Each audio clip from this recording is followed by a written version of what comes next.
This is Coast to Coast AM with Art Bell from the Kingdom of Nye. Tis indeed. Good morning, everybody. Well, this is an interview that during the course of my career, I'm really quite surprised I've never done before. It's almost odd that I've never done it, fortuitous that I'm about to.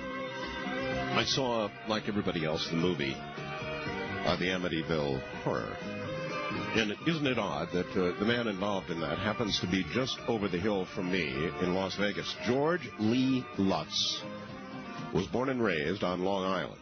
If his birth was any indication, was meant to be different from the beginning. Seconds after delivery, doctors raced him into surgery and mended a large crack in his skull, one that should have killed him. His mother often said that she thought his miraculous recovery was a sign that he was destined for something special. At a very young age, George displayed a remarkable mechanical aptitude. At the age of 12, he modified a hobby kit hydroplane, adding his own custom-designed water ski jets. It was only the beginning of a lasting love for boats, canoes, rowboats, runabouts, sailboats, almost anything that would float on the water. Later, the fascination grew to include cars, and today George can remember the color, interior design, make, model of every car he's ever owned. That's a bunch. At 19... he volunteered for the Marines. My parents were Marines, so he volunteered. And later went on to earn 2 degrees with honors at an FAA course that led then to a job in Boston as an air traffic controller, one of the high-stress jobs in the world. His father's death a short time later took him back to New York to run W.H. Parry, Inc., the family's land surveying business. George, who was born and raised Methodist, who always considered himself more of a devout realist, married for the first time in 72, divorced in 73. Short marriage. During the process of his annulment from his first marriage, George met Father Ralph J., I believe it's Pecoraro, we'll get it, a Catholic priest, an ecclesiastical judge within the archdiocese of the church, with whom he quickly forged a strong and lasting friendship. In 1974, after years of profitable business management and years of enthusiasm and training in the martial arts, George met Kathy Connors, who had 3 children from a previous marriage. A year after George and Kathy's first date, they were married, and soon they began searching for a house of their own. A nest, right? By the summer of 75, they thought they had found their dream home, which happened to turn out to be a 2.5 story Dutch colonial in the quaint Long Island community of Amityville. Little did they know that a legend was about to be born. In a moment, the truth, the real truth, behind that legend.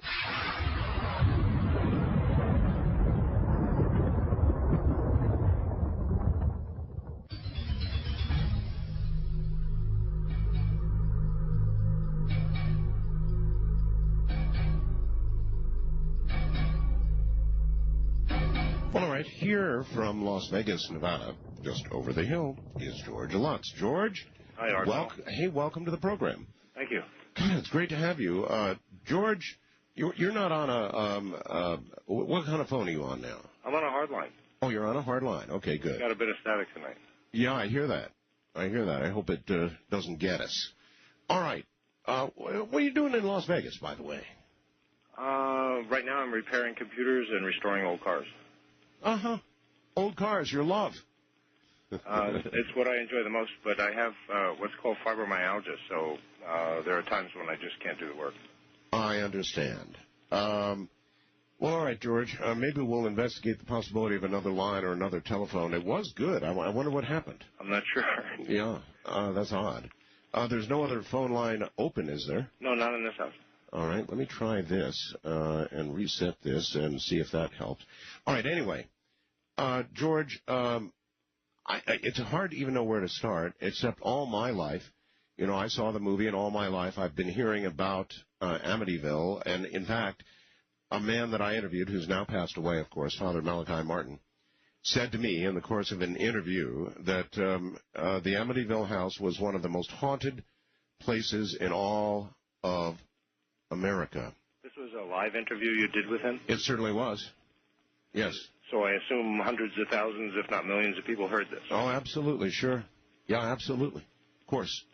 So I'm not sure where to begin all of this with you, except I guess, in the bio there it said that you and Kathy had just married and you were looking for a brand new house to live in, and it's the nesting thing. You get married and you get a family and you want to go and you want to find a place, to have that family, and that's what you were doing. Well, we both had homes. We each had our own home. Oh. So the idea was to sell both homes and get one. That way we could look at as both of ours. Mm-hmm. That's right. Something new and something that belonged to both of you. Well, I'm not sure Kathy liked my house or I liked hers either. Oh. So it was one of those, let's go find something we both like. Yep, makes sense. And she had 3 children. And so it really made sense to put them both up on the market, and then whichever one sold first, move into the other one, and then as soon as that was sold, hopefully we would have found another house by then, and it did work out that way. Yeah. Do you remember how old the children were at the time? Roughly? I believe Missy was not in kindergarten yet, so she would have been like 4. And then Chris and Danny would have been, 7 and 9, I believe. Mm-hmm. Okay. I'm sorry, it's too long since I've tried to remember those things. Yeah, a long time ago. Well, you're going to be trying to remember a lot that's been now a long time ago. Hopefully I'll do better. So, and by the way, folks, George has a cold, too. We both have colds, so bear with both of us. It's tough to think clearly. It's tough to do anything when you're in the middle of one of these monsters. How we've gone to the moon, done all this other stuff, now even cloned the first human, according to the Raelians, and we still can't cure the common cold, George, doesn't make sense to me. That's pretty amazing. Yep. All right, so you went to look at the house at 112 Ocean Avenue in Amityville. All of you, I presume, or just you and Kathy? No, all of us. All, even the children, huh? Yes, and we had a criteria. That was we were trying to find a home on the water, because I had a boat then that wasn't trailerable, really. And it was important to have the boat close by rather than travel back and forth to it, since we tried to use it as much as we could. Okay, well, you knew, I presume you knew, about the DeFeo massacre, that 6 people had been murdered in that house. I mean, that's a very serious thing to have occurred. We didn't know this when we first went to see the house. We knew it after the realtor told us after we'd toured the house. It was a pretty good price, right? The market, it had been on the market for, I believe, $100,000 or so, and by then it had been reduced, if I remember correctly, to $90. We made an offer of $80, and they accepted it. Really? What do you think, George? What do you think market value was for that house then? Real market value? Well, the house was 4,000 feet. It had a boathouse that would take easily a 36-foot boat at the time. It had a 2-car garage attached to that, a heated pool, a full basement. My guess would be then realistically $125,000 would have been not unheard of. All right, then. So at some point you must have asked yourself or the realtor, hey, how come? Maybe after you consummated the deal, how come it's so cheap? Or when did you find out 6 people had been murdered there? After she showed it to us, and it was obvious that Kathy had fallen in love with it, and I liked it very much. She said, I don't know if I should have told you this before I showed it to you or after, but this is the house the DeFeos were murdered in. And we kind of looked at her like, what do you mean? And then she reminded us of the news stories that had been a year earlier, and the trial that was just, I guess, in the process of starting or was going on. All right. For those who don't remember, can you tell us about the DeFeo murders? I mean, this DeFeo fellow said that I think at the time he claimed that he heard voices telling him to kill his family, right? Ronald DeFeo was eventually convicted, yes, of killing his mom, dad, 2 brothers, and 2 sisters.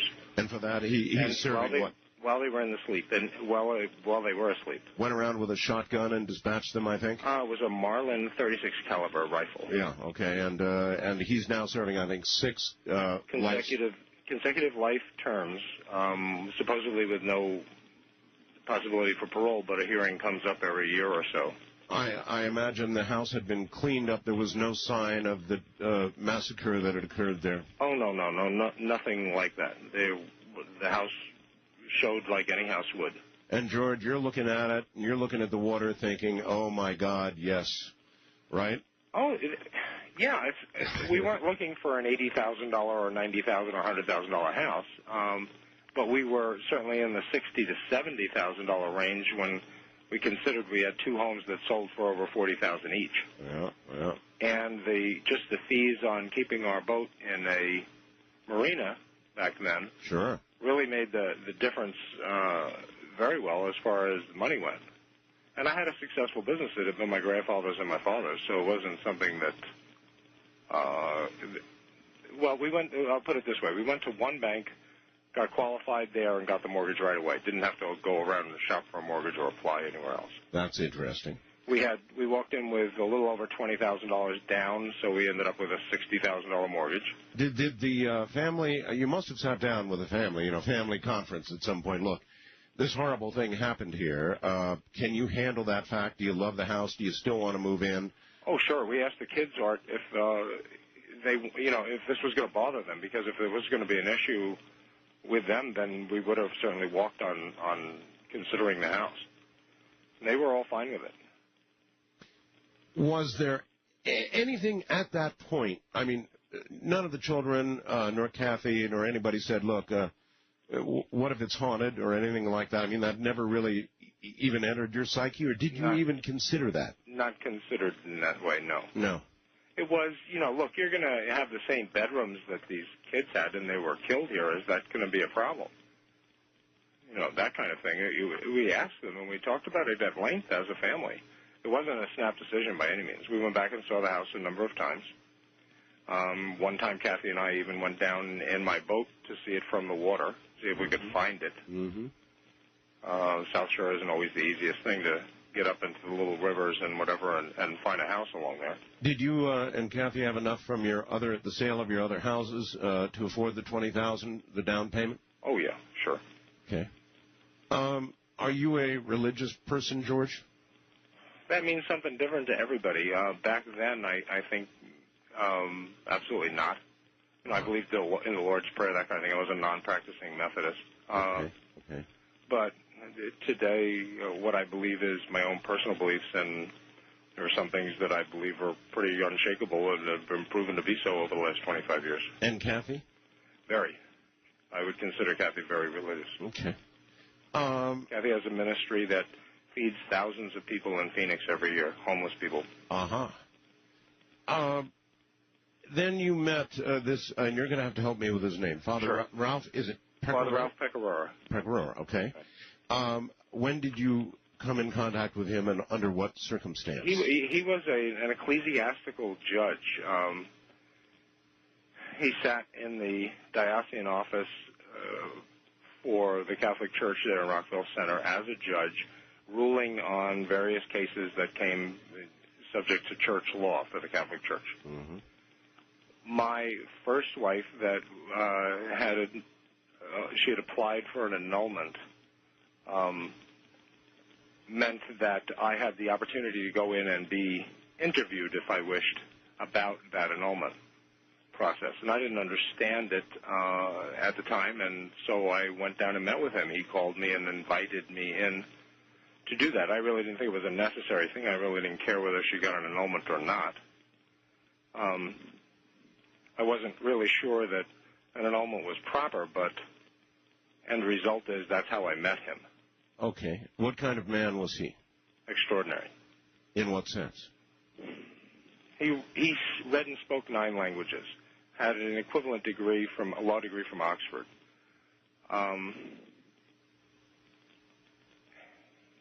He met you on your terms. You didn't have to go to him.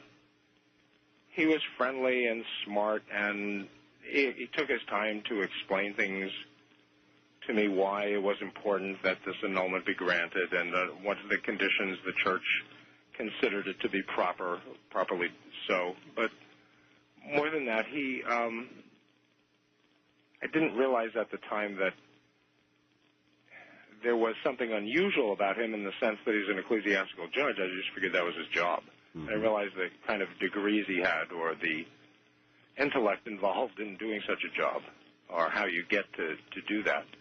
So I guess you all became fast friends through this process. Good friends, and talked on the phone maybe once every 10 days, 7 days, sometimes 2 weeks, but There was always going to be, he was going to come to dinner, meet Kathy and the kids, that kind of thing. All right. He ended up, anyway, you became friends, and yes. he ended up blessing this house, right? Yeah, and I should tell you how that came about. I'd like to know how it came about, yes. One of my hobbies was building Harleys then, and a friend of mine, Jimmy Liscalzo in New York, had a Harley shop in East Northport, New York. And Jimmy, when I told him what house we were buying, the DeFeo house, right, he said, "You've got to get the house blessed." And I said, "What are you talking about?" And he said, "You've got to get a priest and get the house blessed." And I went home from that and asked Kathy about that, and she said, "Oh, yeah, that's something you do. If you're Catholic and you buy a new house, you do that." And especially in this case. Huh? And we didn't know any priests. Yeah. So Kathy was a non-practicing Catholic at the time, and so I called Father Ray and asked him if he would do it, and he said, "Yeah, sure, I'd be glad to." Little did I realize that wasn't the kind of thing that... This was after you moved in, George? Or no, this is before we actually closed on the house. Ah, okay, so... It's one of those things you do supposedly as soon as you can when you buy it. All right, so it was coordinated that he would come in the day that we actually had the closing, that afternoon. Gotcha. So we were moving in when he showed up to do that. And so, boom, boom, boom, here he comes and begins, moving through the house to bless it. I don't know how that's done. Well, I hadn't actually even seen him arrive, and I hadn't seen him since I had seen him in his office, that I recall now when I think back about it. It's the first time I'd seen him in months. I talked to him quite a bit, but always on the phone. So there he is going into the house, and I waved. I was in the back of the truck unloading the U-Haul, and a number of our friends were there. Even one of Jimmy's brothers was there helping unload the stuff and moving it into the house. Sure. Moving day. We were a little bit behind because after we'd closed on the finances in New York, you do real estate a different way than you do out here. You go to a closing, and they have their attorney, and the bank has an attorney or a representative, and you have your own attorney, and they all sit there and they write everything up right then and there. Sure. And the title company has someone. It's a different process than it is anywhere else that I've seen. Well, we had forgotten to get the key at the closing, so we had to go back and find the realtor and go back get the key so we could actually get in the house. Right. And there are all these people waiting around to help us move in. So he showed up, and we were quite behind time. It's starting to get dark. It's November. And so I waved at him. He went on in, found Kathy, and went about blessing the house. Which means what? You go from room to room, that kind of thing? Yes, he went room to room, said prayers in each room, using holy water, and I guess there's a house blessing that they do. I'm not privy to the words. Nor am I, but very interesting. All right, stand by, George. We're already at the bottom of the first hour. Goes very quickly. George Lutz is my guest. He's the man, along with his family, who lived the real Amityville horror. And as the night progresses, we're going to get that story as it really occurred, with the time necessary, which you have with the luxury of radio, to extract that kind of information. So that's what we're up to this night. George Lutz is here. I'm Art Bell, and this is Coast to Coast AM. Ghosts, or the presence of evil, seems most frequently to show up at places where great evil has been done, like the DeFeo murders, for example. 6 family members murdered, slaughtered. That's one. There are other occasions, but that's probably the most frequent with regard to hauntings, something evil around. No question about it. So the setup was there. In a moment, we'll get back to George Lutz, who lived the Amityville horror.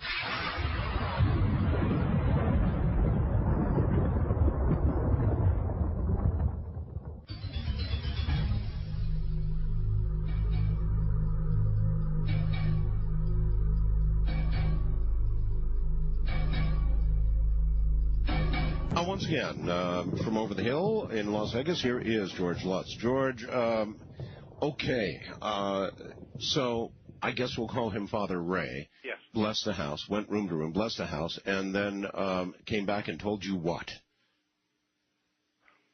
He was a bit uncomfortable in the upstairs back bedroom. I wanted to pay him for coming. He wouldn't accept payment. Tried to give him a bottle of Canadian Club. He wouldn't take that. We invited him back for dinner.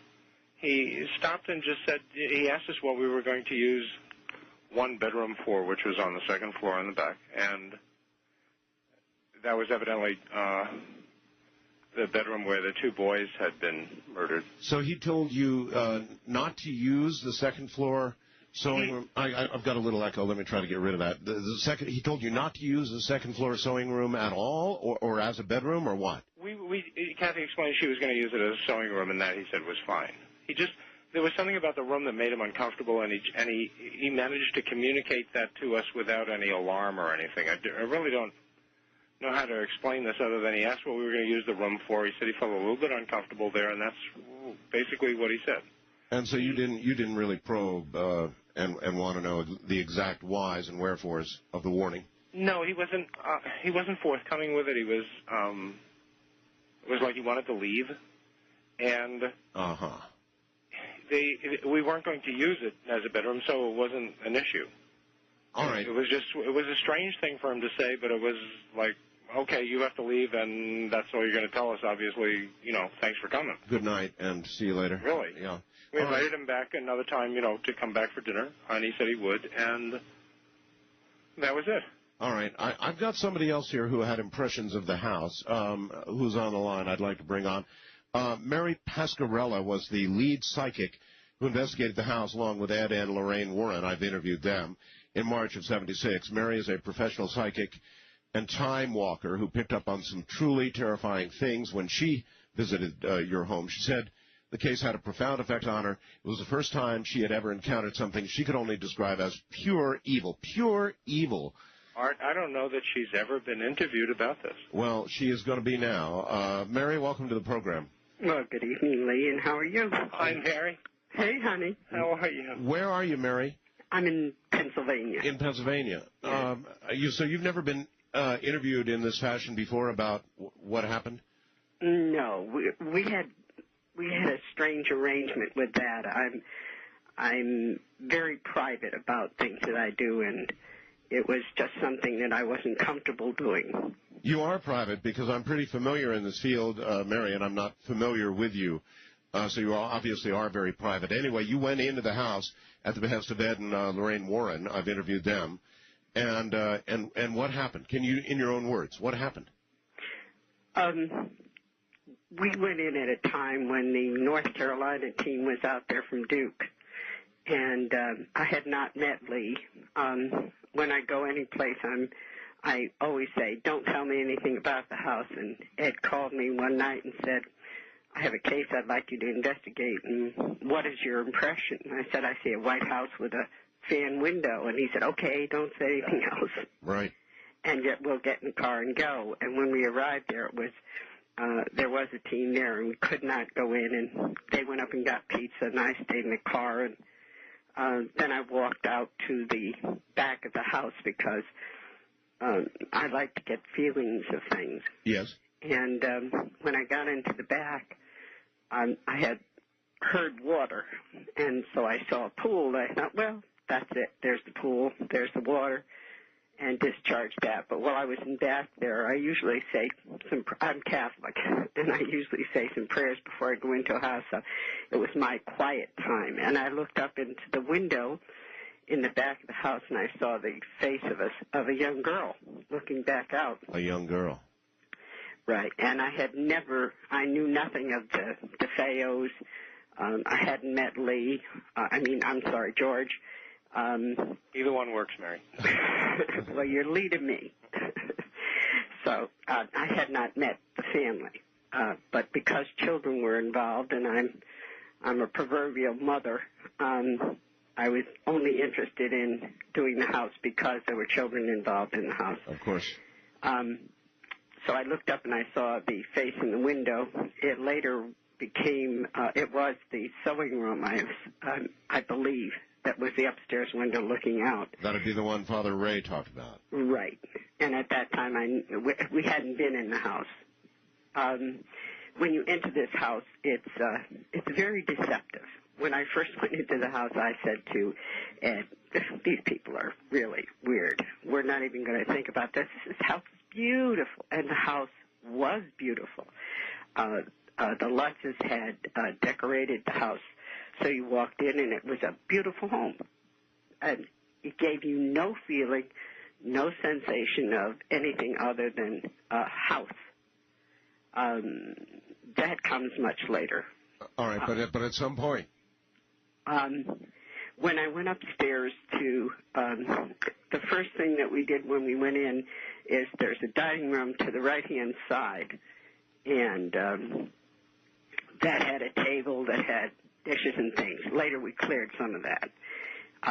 When you go, there's a stairwell as you enter, and then when you go down, there's another stairwell that goes down to a basement area.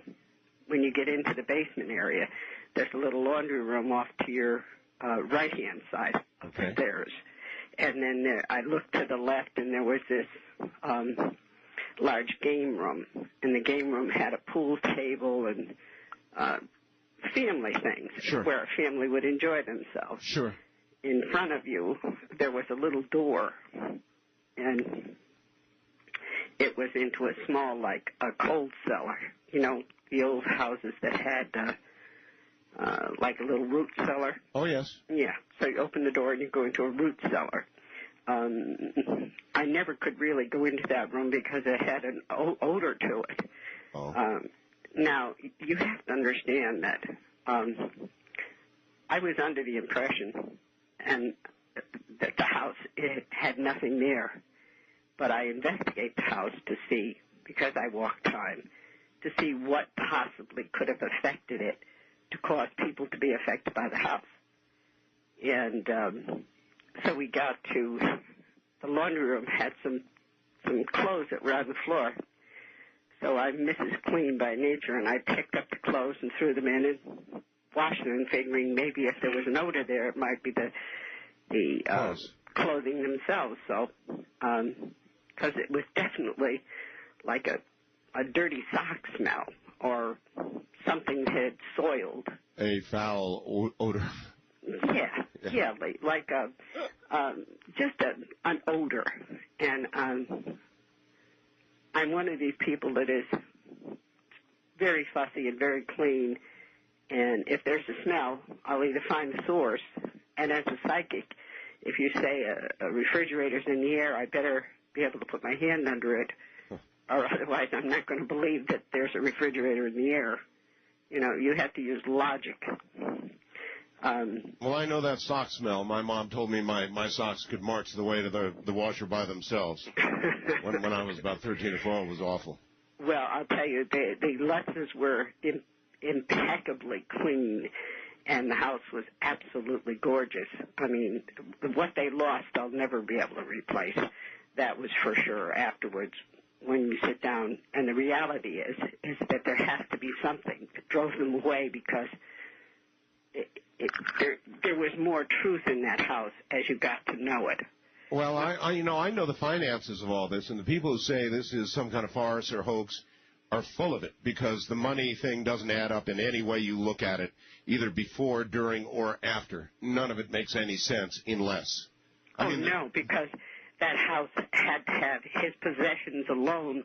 When you walked in, you knew you were walking. I thought they were very affluent, because they had collections of coins and things. You know, he was a collector, obviously. But that's a moot point right now. So. What is important, though, and what I want to get from you is what you sensed finally in that house. Okay. When you go up the stairs, from the first stair to the seventh stair, there's a cotton batting feeling, a feeling of wrapping. And it's as though something terrible had happened on that stairwell. Uh-huh. And that was the first sense of something not quite right. Going up the stairs to the sewing room, I walked in, and I've been blessed with an imagination or a mind that can see time.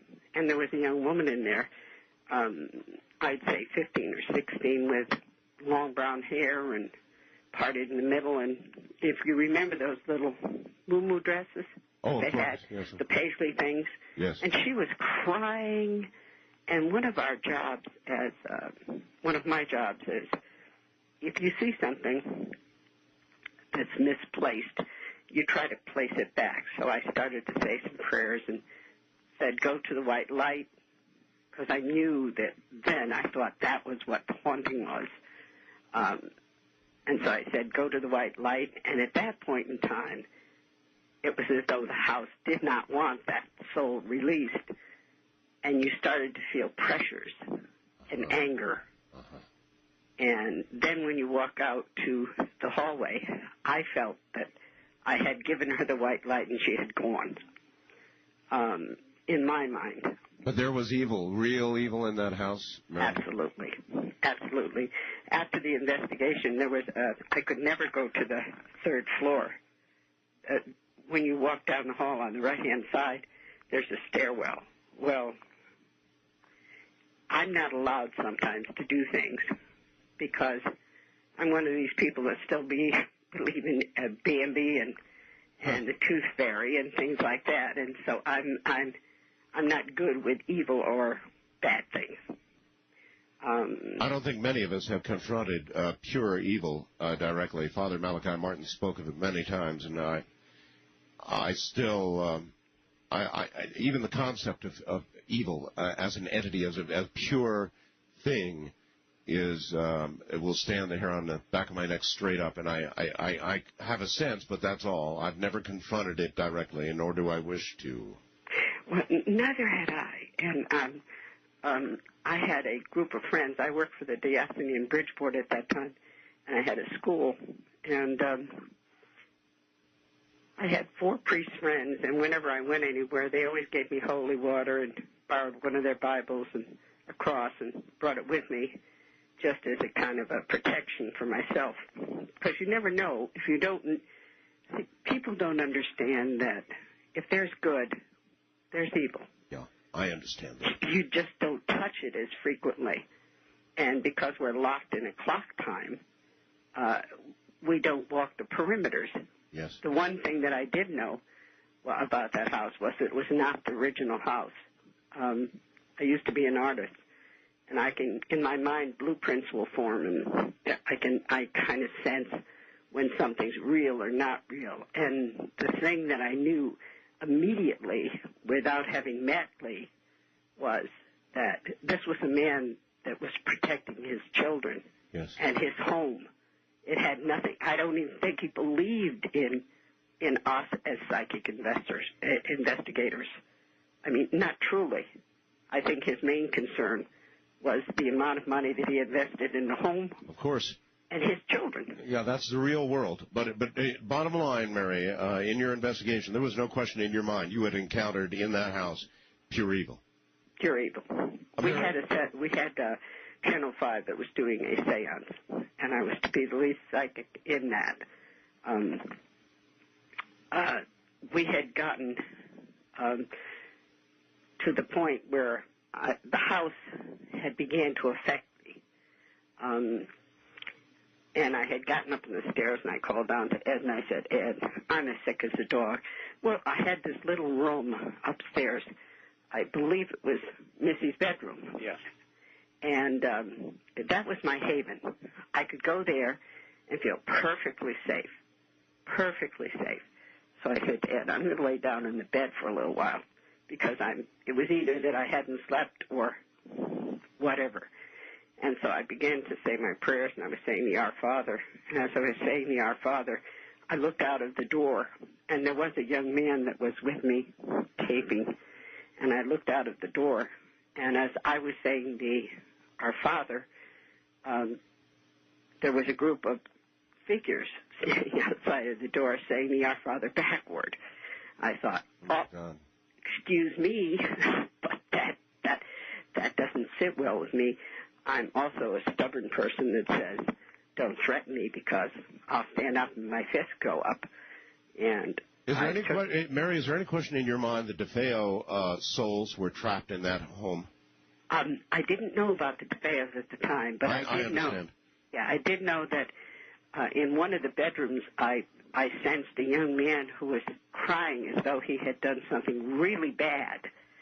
So I knew 2 things about this house. I knew, one, that someone was forced into a position to commit something really horrible there. Didn't know what it was, but did know that it happened.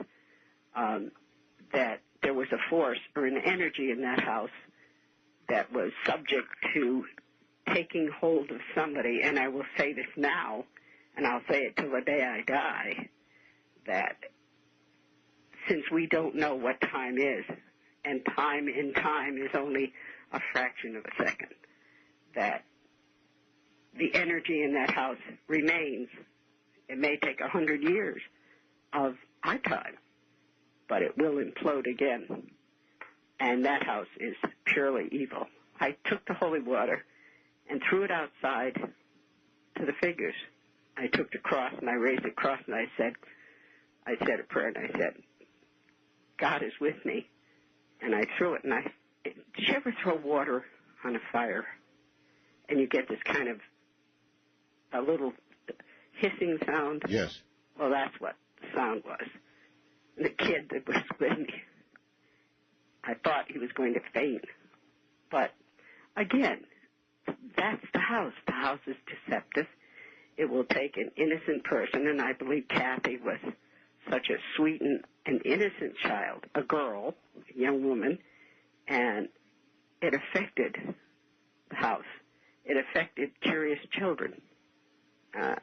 And Lee was the strength in that house, so the house could never really affect him, only make him angry and want to find out what was the matter. You're very well aware the investigators, Mary, caught a photograph when there was no child in the home, an eerie photograph that'll stand the hair on the back of your neck straight up at the top of that stairwell, caught a photograph of a child when there was no photograph no child in there to be photographed. They got a photograph of what appears to be a ghost child. I've got that on the website right now, www.artbell.com. Is there any question in your mind that photograph is one of the Lutz? Excuse me, not the Lutz, the DeFeo. No, God forbid. Yeah, God forbid, right. The DeFeo children? I believe that since I was not allowed up on the third floor to where the children were, the boys, I believe, were, that it was probably one of those. And do I believe they were trapped? Yes, I do.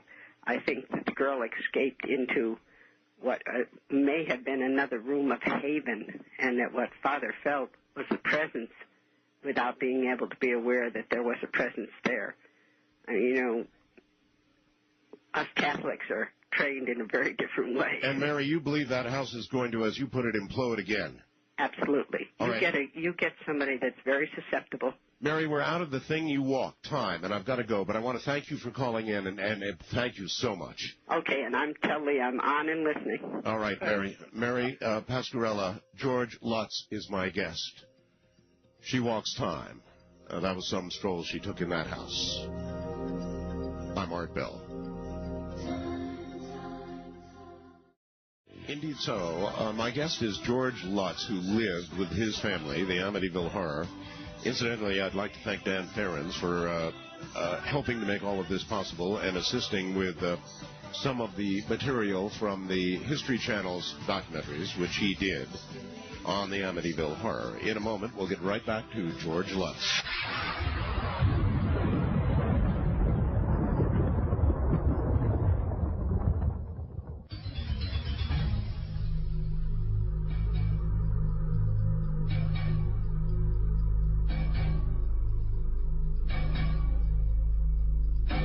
George, welcome back to the program.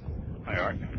You have described what happened in that house at Amityville, George, as, I don't know, I guess a kind of a three-ring circus. Now, many in my audience have either read the book or seen the movie, and the movie, of course, dramatized the heck out of what happened, I suppose. That's a really nice way to put that. Is it? It was very Hollywood. Very Hollywood. All right, but what's the real story, George? What really did happen there? It didn't happen all at once. When I think back on it now, I think my perceptions of it are different than they were then. It seemed at times then that it just was like a rolling snowball that got bigger and bigger and bigger. Well, no family pays that kind of money for a house, lays their life on the line, especially a place they love, and then flees a house, George. It doesn't happen without some really serious stuff going on, movie or no movie. Nobody does that. Nobody flees a house without a significant reason. What really happened? When we left the house, Art, I should tell you that we wanted to get the house fixed. We really did not want to just leave our stuff or give up on living there. Of course not. And so when the opportunity came to put together the psychics that went in and investigate the house, the idea was that they would fix it. Yeah, but there was obviously a lot wrong to fix, and that's what I want to know about. I mean, what the hell happened in that house to even bring the psychics on? What made us leave, in other words? Well, or even to the point where the psychics came in. I mean, what began to happen in that house, George? By the last week we were there, it was nightly occurrences of noises, the things like odors coming and going, or Kathy being touched from behind by some unseen person, or Missy talking to herself and asking questions like Jody telling us about her imaginary friend that wasn't so imaginary, it turns out. Yeah, she claimed to have an imaginary friend, right? Yes, and she would come and ask Kathy questions like, do angels talk? And really, Jody is the name of the angel, and Jody is telling Missy that we're going to live there forever. Forever. Strange things. It's kind of off-putting. Our dog Harry would not go in that room that Mary was talking about earlier. The last night we were in the house was the reason not to stay there anymore. And when we called Father Ray the next day, he asked what we were still doing there. He was surprised that we were still even in the house, and it hadn't even occurred to us to, even at that point, to just up and abandon everything and get in the van and leave. That night, Kathy had levitated and moved away from me on the bed. No, wait a minute. Slow up right there. Sure. Kathy levitated. Yes. Now, you were both in bed? Yes. And you were both awake or both asleep or at the time, or what? Kathy was asleep. She was asleep. And she lifted up off the bed and went towards the wall away from me. Huh. This is after she had turned into an old crone, a really ugly old woman that literally took hours and hours for it to go away. In front of your face? Yes, and then later she did that again at her mom's house after we moved out of the house and moved in with her mom. Oh, my God. You're sitting there watching your wife, and she turns and, like the picture of Dorian Gray, she almost instantly becomes an old woman? Yes. And then that effect remains for hours? Yeah, one time it was longer than just a few hours. What happened, Art, was that these things, in by themselves, for example, everyone in that all my kids and Kathy slept on their stomachs in that house. After we moved out, we found out that the DeFeo murders, the whole family had slept on their stomachs. They were all murdered in their sleep. None of them got up. None of them got out of bed or were awakened, evidently, by the sounds of the rifle going off, killing all 6 of them. There were no drugs found in their bodies in the autopsy, and they were all sleeping face down. I was the only one that could not sleep face down in that house. I never slept face down before that, and I certainly couldn't do it there. Through all of this, George, did you ever question your own sanity? I mean, we don't often look at our wives and see them become a 90-year-old woman instantly and then have that remain for hours. I mean, we just don't. Did you question your own sanity? Sure. Many, many times in many different ways. What about the effect on Kathy? Kathy, was she questioning your sanity or her own, or were you beginning to understand it was the house? Kathy was damaged in a different. Each of us were affected in a different way, and I think Kathy was damaged in a different way than I was, and I think that for her, in so many ways, it was much harder for her to recover over the years and be able to put it in a place, so to speak, give it some distance, even after moving to California and then later on to Arizona. there were times when she was much more sensitive than I was. Do you think she's all right with it now? Has she come to terms now with it, or is it still bad word haunting her? When we did the special for the History Channel 2 years ago, and that interview was some 8 hours, and she was hooked up to oxygen. She has a disorder a breathing disorder called valley fever that is quite serious, quite debilitating, and right now she's still in a form of a hospital that deals with respiratory diseases. Yeah, I saw the oxygen tubes. Yes. Well, she's had a relapse since then. That was a very hard day for her. The interview was, I think, something like 8.5 hours, and then afterwards we went out to dinner. So it was a long day for her. And there were times when, certain questions will come up and be worded in a certain way that are really, you can see the effect on her, sure. But that happens to me as well. This is not a comfortable subject. It's not something, that has a lot of humor in it. Yeah. And humor is the one thing that does make it less strong, less affecting of you. Yes, I understand that. I use it myself. It is a wonderful tool to deal with this kind of thing. The movie, of course, dramatized the ooze out of the walls and the flies and all the rest of that. The flies were real. The flies were. Tell me about that. The flies were. This is the winter time, and the back bedroom, that one sewing room, had flies from the day we moved in, and they became more and more and more. And they were there when the investigators went in. Just on the back window, and that's the same window that Mary saw I guess you'd call it an apparition or a person from looking up at it. Flies were always there. They were always Didn't go away. Huh. You'd kill them and they'd still come back. Really? So that part was real? Not the oozing out of the walls. Not the oozing out of the walls. That was... It's one of those things that, in fact, is sometimes, in my mind at least, stranger than fiction.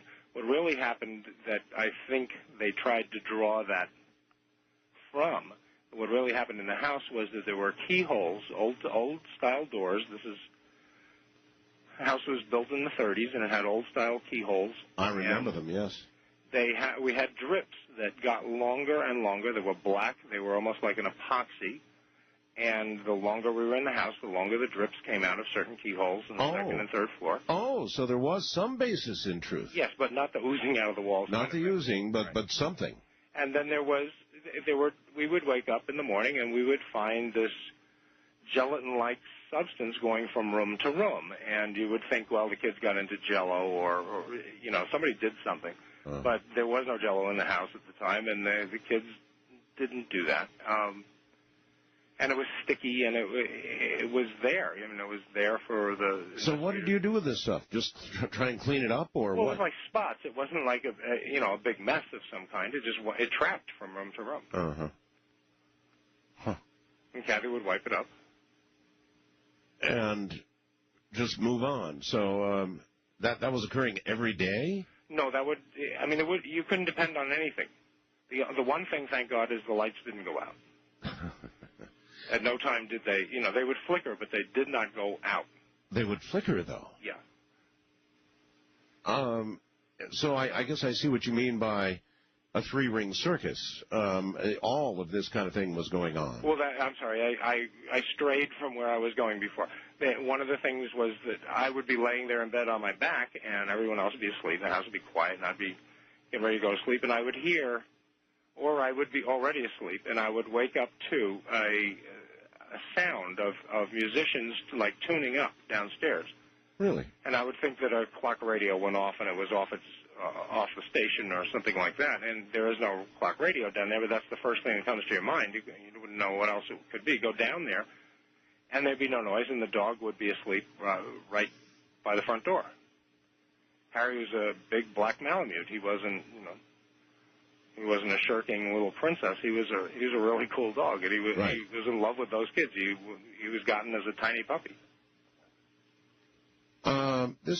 I don't know whether you've ever been asked this, George, but it's a logical question in view of the DeFeo slaughter. Was there ever a time when you found your mind drifting to an awful place where you were perhaps being urged to or considered doing evil yourself, George?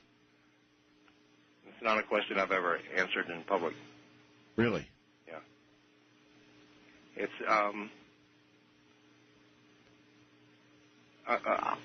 I don't know that I'll answer you this straight out, okay, but what I will tell you is this. The tool we mentioned of humor. Yes. I told Father Ray many of the things that went on for us, and he was the one that told me about humor, that evil can't stand it, it can't be in the presence of it, it has no understanding of humor, it can't relate to it, and it drives it away. And I had to learn the mental ability, if you will, to be able to think of something humorous when I would get a thought that I didn't like. So you did answer it. You did get them. And that's how you responded. That's the only thing that's ever worked other than the rosary. A kind of a defense. Humor is a defense. There's no question about it. I mean, you're right about that. It is. And so you were strong enough to muster that up as a defense. Well, it became an exercise, but it took years to get for it to be just an exercise and not something that was a real struggle. I understand that you actually began to have some feelings of sorrow or caring about DeFeo, who's going to be in jail for 6 life sentences. And the only reason that I could understand that you would begin to get those feelings is because you would understand perhaps a little bit of what he went through. And that's why I asked you the question, George. There's no doubt in our minds, never has been any doubt after living there, that a sane person doesn't do this to his family. And someone with any kind of right thinking or ability to reason, that reason has been taken away or has been obfuscated in such a way, occluded or clouded, or they've been separated from their reasoning powers in a way that most of us hopefully will never understand. And there's no doubt in our mind that he was influenced by that house and that he was controlled, at least for a point. He provided a service to that, if you will, that was so horrible that he couldn't live with it or realize it himself, and without extreme long-term psychiatric care is no help of redemption of any kind in this life. Do you think that his case should be reviewed for the reasons you're talking about right now? I don't know I don't know that matters. It probably doesn't, but it's an important question. He's had his appeals. They've failed.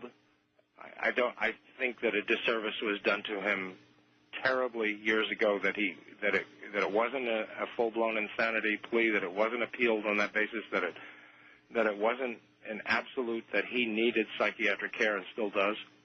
I think it's inhumane to think that, okay, they got the guy. He did it. Yes, physically he did the murders, but spiritually, emotionally, no. I don't believe that he's, in a pure sense, responsible for that as a human being. I think that he needs help, and I don't think that anyone cares enough to try to get it for him anymore. We did what we could, and we tried a number of different ways, and his attorney, William Weber, wanted to do a book and make money off him and signed Ronald DeFeo up for a 5% cut of whatever book that his lawyer did, put together. So it became obvious that these people were not going to try to help him. The final night that you spent in that house, you've never talked about. You've always refused to talk about the last night in the house. Why? What happens, Art, is when you do that, the worst of it comes back. It doesn't. It's not like it disappeared. It's not like I can detach myself from it and just talk about it like what I did yesterday. You feel it. Not all of it, thank God, but it comes back and it's not a pleasant experience. I was laying there in bed. Kathy levitated, and I had to grab her to keep her from going off the bed. There is no question in your mind, George. You weren't dreaming this. You weren't asleep. Yeah. I mean, it's an obvious question. Yes. Yeah. No, there's no question. We were so very pleased 3 years later to have Chris Gugas come along and give us a polygraph test, each of us, in his office with Michael Rice. I was not aware that had been done. Yes, and one of the questions, it's a long process. It's not like you walk in, strap on the machine, and go. Oh, yeah. You have to agree to the questions. They have to run a baseline. They do a physiological workup to get within that baseline so that they can get the real responses. Yes. Chris Gugas had taught use of the polygraph. He was considered number 2 and number 3 man in the world at the time. He had taught the use of the polygraph throughout the world for the armed forces, for the Army, for their intelligence people. He had been instructed personally by the head guy at the FBI. So that was one of the questions he asked? One of the questions was, did you levitate? One of the questions was, did Kathy turn into an old woman? And you answered them all and went sailing past the polygraph. Absolutely. Later, those findings were published in the National Star, of all things. Huh. It was one of those things where the movie company was getting ready to release the movie, and they wanted to do this, and these are expensive tests. Oh, I'm well aware. They were willing to pay for it, and we said, get us the best there is, and we'll do it. Otherwise, we're not interested in doing it with someone that just got out of school. All right. You get 5 questions. They have to be yes or no. And that, you get one shot at doing this thing right. It's not like you have... Well, George, people who are lying usually don't agree to a polygraph. That's for damn sure. George, hold on. We're at the bottom of the hour. George Lutz, who with his family lived the Amityville horror, is my guest. And tonight you're hearing the real story of what happened in that home. From the high desert, I'm Art Bell. Tonight you're hearing what really happened at Amityville. My guest is George Lutz. Can you imagine? I'm going to ask in a moment. I want to go back to it. Can you imagine looking at your wife and seeing her instantly becoming an old woman, a very old woman, a 90-year-old or better woman?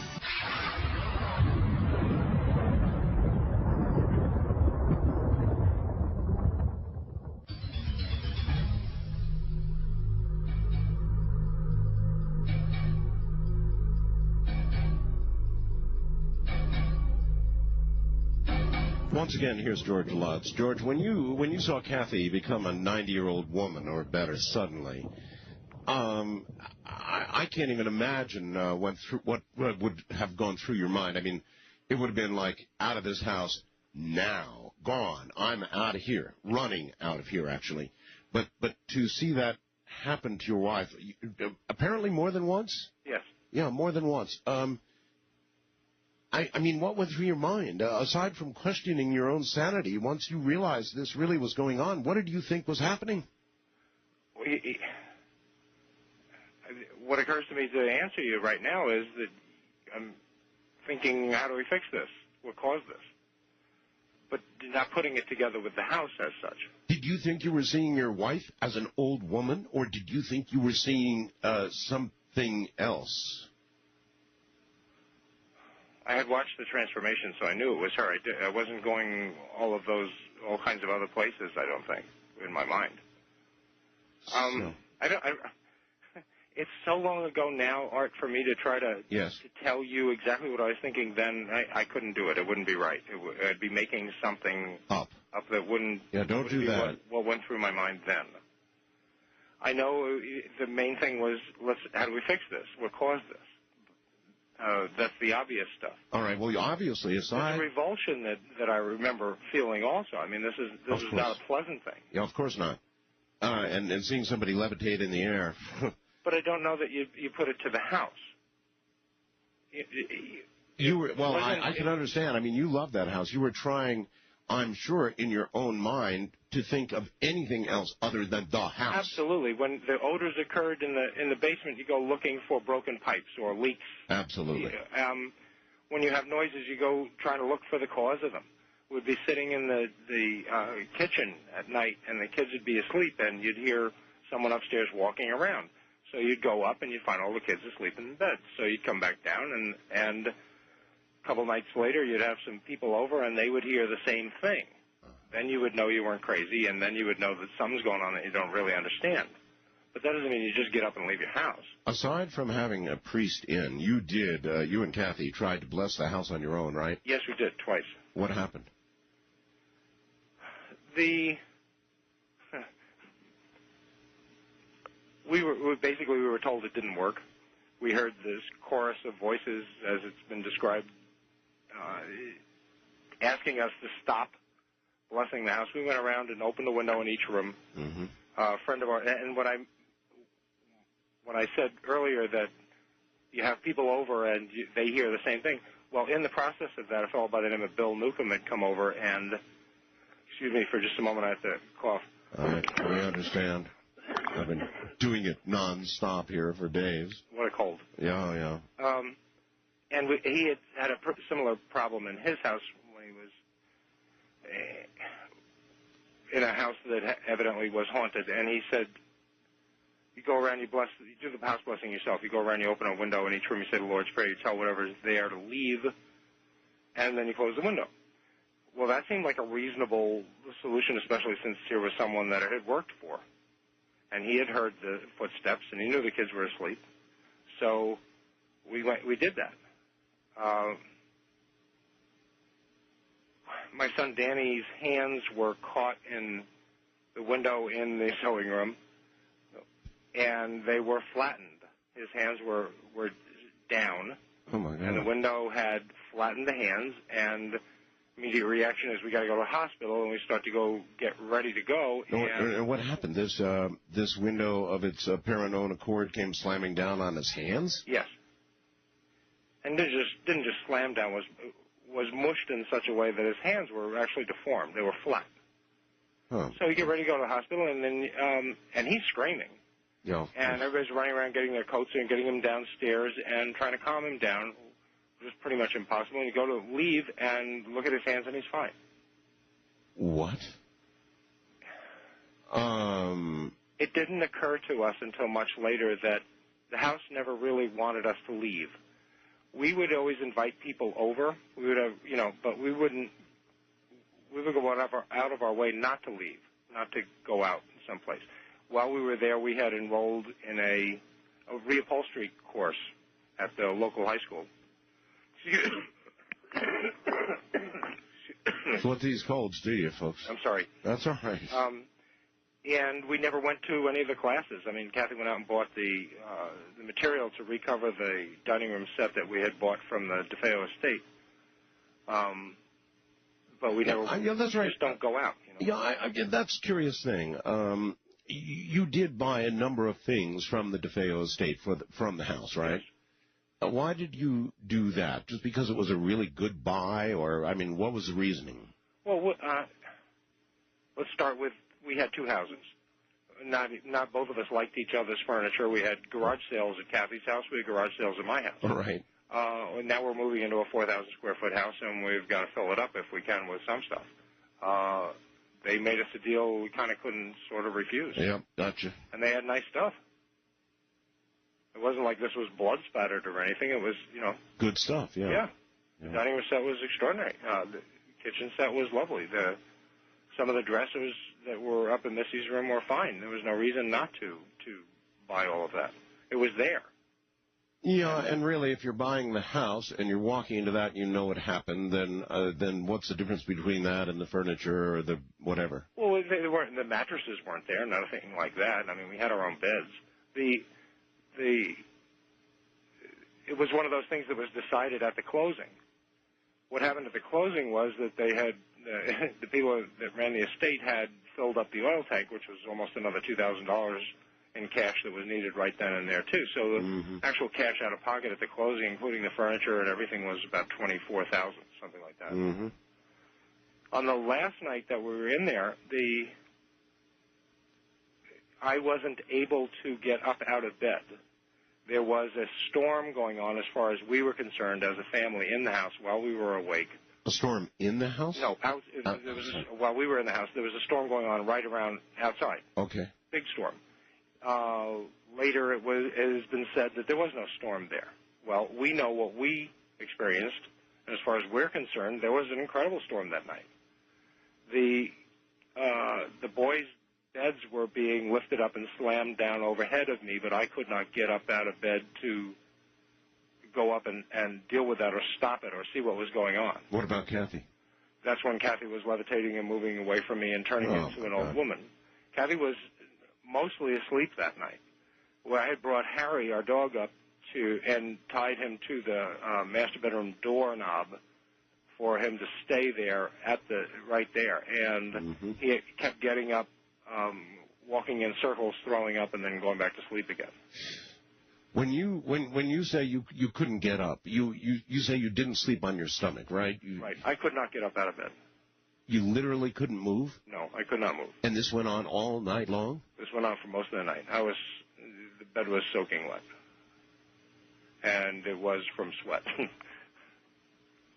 Prior to this night, had you been talking to Kathy at all privately? I would assume you would have conversations with Kathy about what was going on aside from the children.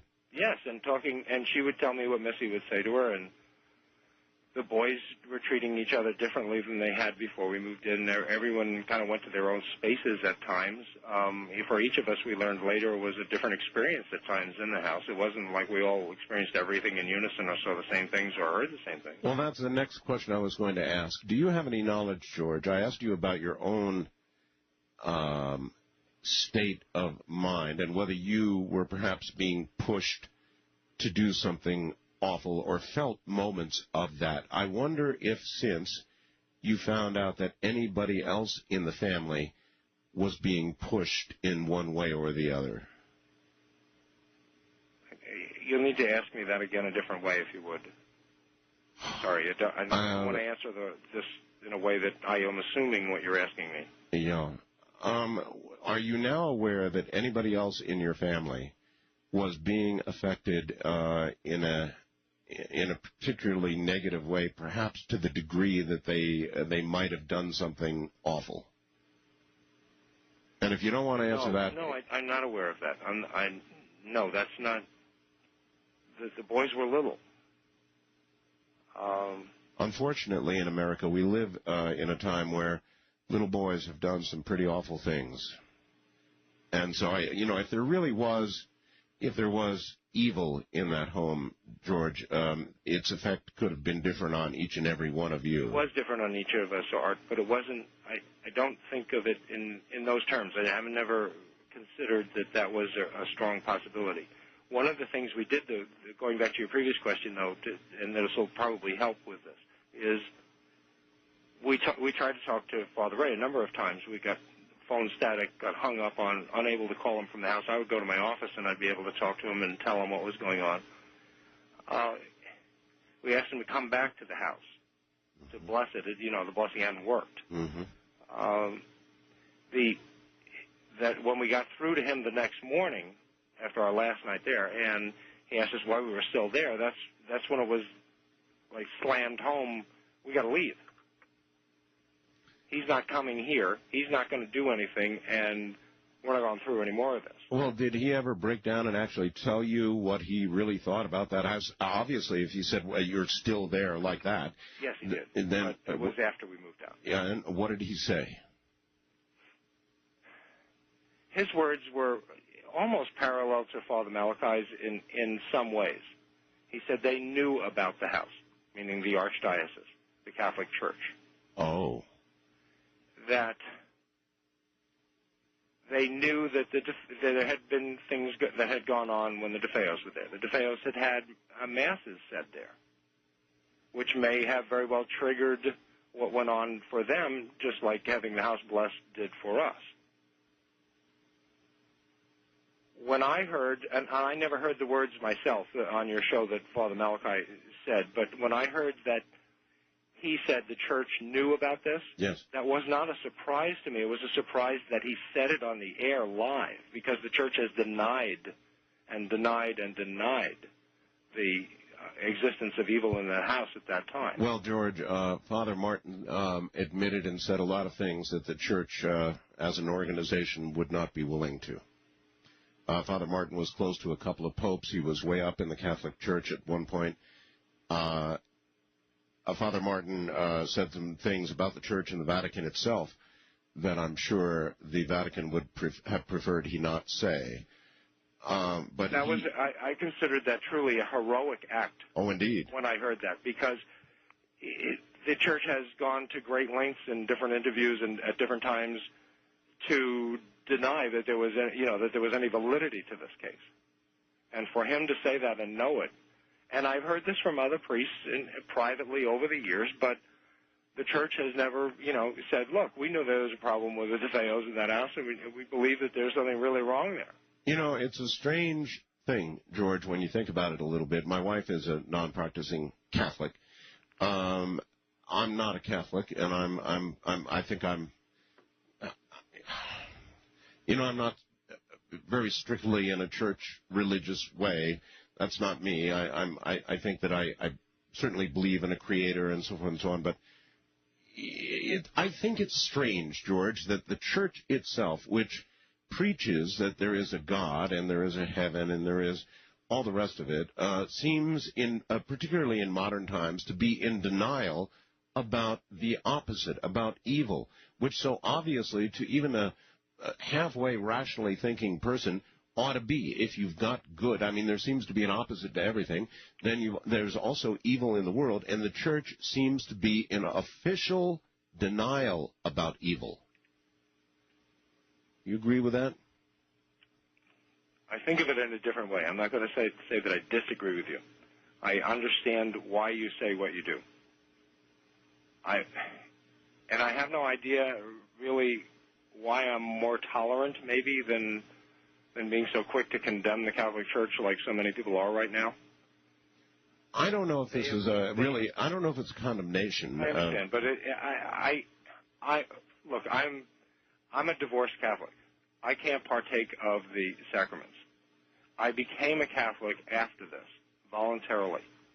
At one point, I was a Eucharistic minister in San Diego, at the Mission San Diego de Alcala, which is the basilica in San Diego. Nothing pleased me more than to be a part of the church. But when I got divorced from Kathy, that was my ability to partake of the sacraments was gone. And that hurt, and it still does. I went to Mass for the first time on Christmas Eve, first time in something like 12 or 13 years, this last week. And it wasn't the same as going to a Mass that Father Ray said. When you went to Mass with Father Ray, it was a joyous celebration. And this was a serious Christmas Eve Mass, and there was nothing wrong with it. It was like the heart had gone out of some of it. And I miss that. And I will always support the Church, the Catholic Church. And if they have, for their reasons, done and said things that they believe are right and they can believe in their heart is true, okay. But we have pictures of apparently what is a very good likeness of Padre Pio, who is now Saint Pio, in the house, appearing to there on the side of a moose head that was my grandfather's. And at the time that picture was taken, Lorraine Warren is one of the psychics who was in the house, who's been on your show, was saying a prayer to Padre Pio, asking him to come and be with her in spirit there at the house. This is during the investigation. And so, the picture is more important to me than what the Church says, what some priest says that wasn't there. Yes. Okay? The picture means more to me. And I hold Padre Pio very dear in my heart, and always will. George, the last night in the house, do you remember the time, the actual time of day you left? Was it morning? Was it nighttime? Somewhere around 4 in the afternoon. In the afternoon, really? So you had that horrible night where you couldn't get out of bed, and then you had all day long until 4 in the afternoon before you left that house. What was that day like? Well, it's that's that idea that the house doesn't want you to leave. Getting out of that house wasn't easy, even after Father Ray saying, "What are you still doing there? Get out. Go. Can't you go someplace? You can go to Kathy's mom's house. Go someplace. Go to Lee's mom's house." Did he think you could ever get back in, or did he mean leave and don't ever go back? No, he never. I don't think we would have left if he had said, as silly as that sounds, I don't think we would have left if he had said to us, "No, you're leaving and you're leaving your stuff and you're not coming back and forget it." I don't think he could have gotten us out. I think without him choosing the right words, that was one of those things about meeting him that was just so extraordinary about him. He later went on and got a degree in forensic psychiatry. Uh-huh. He just knew what to say to move you, to get you to do what you needed to do, even if you were in denial. The only other priest I ever found like that was the Archbishop of Canterbury's exorcist, Reverend Neil Smith. And that was years later when we did a book tour for the original book in London, England. We met with him through a reporter for the for the London Times. Her name is Dani Brooke, and she had even published a book on natural childbirth. She was quite a well-known reporter at the time, and she introduced us, made arrangements to meet with Reverend Neil Smith, and he performed for us what some people would call an exorcism. I call it more of a blessing. But it was a rite of separation in the Anglican Church, and it was a separation from the house, from the effects of the house. He looked right at Kathy and said, "You're still affected by this." Did Father Ray think that if you didn't leave that house, somebody was going to die? Yes, he did. Hold on, George. George Lutz is my guest. He, along with his family, lived the Amityville horror. Tonight you're hearing what really went on in that house. From the high desert, I'm Art Bell. The Amityville horror, the real thing. George Lutz is here. He, with his family, lived the Amityville horror, the real thing. That's what we're talking about tonight. We'll get right back to it. Stay right there.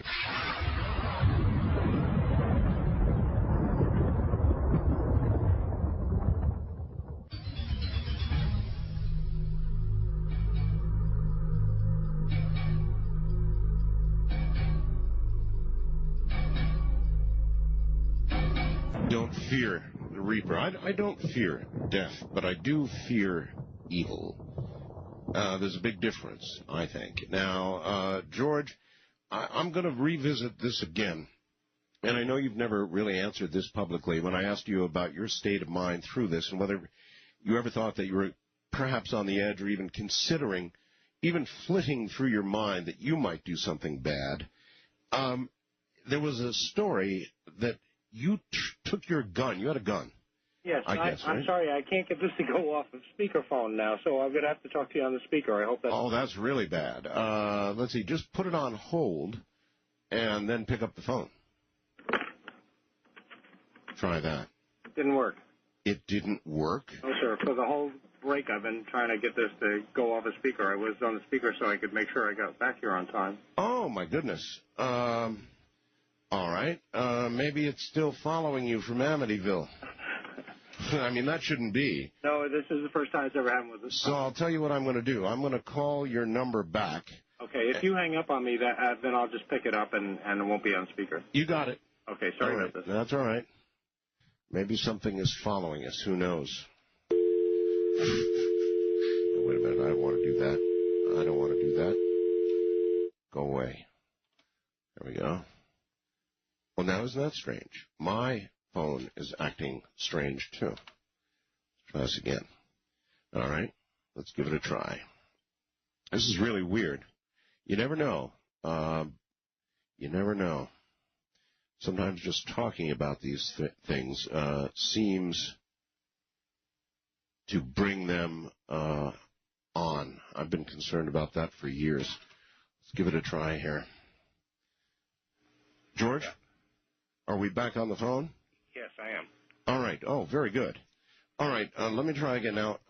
George, again, with regard to your state of mind, there was a story that you went to the Amityville Police Department and you turned in your gun, saying that you perhaps had an impulse to murder your family.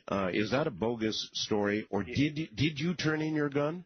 I had a license to carry a firearm in Nassau and Suffolk counties in upstate New York, but not in the 5 boroughs of New York City. Right. And the Sullivan Act in New York prohibits it, and it's a felony. Right. So we were going into the city, so the proper thing to do is to drop it off at a local police station. That's what I always did. Uh-huh. Nothing else to that story. So there was nothing about any impulse or any of the rest of it. It was just you dropped it off. Right. That's what you're supposed to do. Were you ever concerned about the fact that you were in possession of a gun? I mean, did that ever give you pause for thought? Well, it's a responsibility, but not in terms of the house. Mm-hmm. Yeah, okay. That's what I meant. Yeah, not in terms of the house. No, I had a cash payroll for my business. That's why I had a license to carry. It's not an easy thing to get. I know. All right. You left the house 4 o'clock one afternoon. You just, enough is enough. You left. I mean, what did you think at that moment? Did you think, look, I'm leaving this house. I'm never coming back. I'm going to leave everything I own virtually in the house and just get in the car and go? No, absolutely not. Probably would not have left the house, Art. Probably would not. I wouldn't have been able to give it up. My boats, motorcycles, everything was there. Yeah, I know. A little thing like the 16-millimeter movies of my whole family. I had just gotten them from my mom so that I could put them together and make a family movie from the time we were little kids. Mm-hmm. All of that kind of stuff. I mean, it just goes on and on and on. No, we were going to Kathy's mom's to stay there at Father Ray's direction, suggestion, and that was the mission. Just leave the house with the boys, a couple changes of clothes, and go. Get the dog and go. Mm-hmm. So that's what we did. It was the world became very small there. You didn't want to go out, and leaving the house was a problem. And so to venture someplace, you had to, form it in your mind. I didn't go to the office anywhere near as often as I had before this. I mean, before I'd go, 6 days a week, sometimes 7. I'd be lucky to show up 3 times a week while I was living in that house. Really? Really? So it was having a profound psychological effect on you. It changed everyone's point of view about life and what was important. When Kathy always described the house as charming, and then she thought about it after we left and said, yeah, it really was charming. It really charmed her. Huh. So you intended what then? When you left, you were going to come back? In other words, you thought you would come back eventually? Oh, yes. And for, let's say, the first week out of the house, the hardest thing for me was to drive past that exit and go on to Kathy's mom's house. All my stuff is there. And keep going, yeah. And there were a couple times when it was a real struggle to just mentally keep going to Kathy's mom's house and not stop and check on my stuff. So, George, why didn't you go back? What stopped you? I went back once with another psychic. His name was Dr. Heffernan. He said that he cleared the house. He said that we would. Kathy didn't come with me. It was a Sunday afternoon. He had a little girl with him. He went into trance. He had someone else with him as well. And he said we would smell violets and know that the house was cleared. I didn't smell them. I wasn't convinced. And that was the last time I was there. So when Laura DiDeo found the Warrens and got them to come down, she had wanted to get Hans Holzer to come, and he was busy at the time. He went to the house later. I met with them, gave them the key, but I would not go in the house. Yeah, I heard that. The idea was to get the house fixed. When they tell me the house is fixed, then I'll go back, but not until. And when Ed Warren said this is, and he wanted, then they went in, Ed and Lorraine and Laura Dale went in the house, and Ed said he wanted to put more people together and come back with a team. And we invited in the people from Duke University, from the Psychical Research Institute there. And, you know, Mary maybe didn't make it clearer earlier this evening. She had her own school where she taught psychic in Connecticut, and after leaving the house, she moved to Florida. She up and left. The house affected her life so much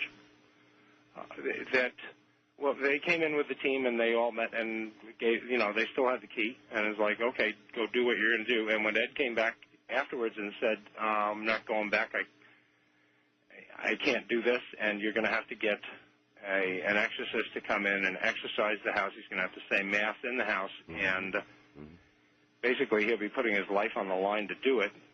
How do you go and ask someone to do that for a house? Yeah. So then the idea started to settle in that we're stuck here now. We've got everything there.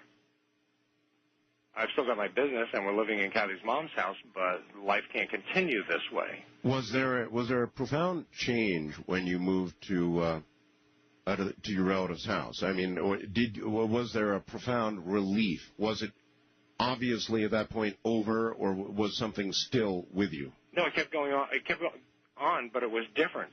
Kathy turned into the old woman again in front of her mom, which then gave a witness that was different from just me. Sure. Kathy and I, when we took the polygraph tests years later with Chris Gugas, one of the things we wanted to make sure that got covered in the test was, is it true that you levitated at your mom, at Kathy's mom's house after leaving the house in Amityville? And yes, we did.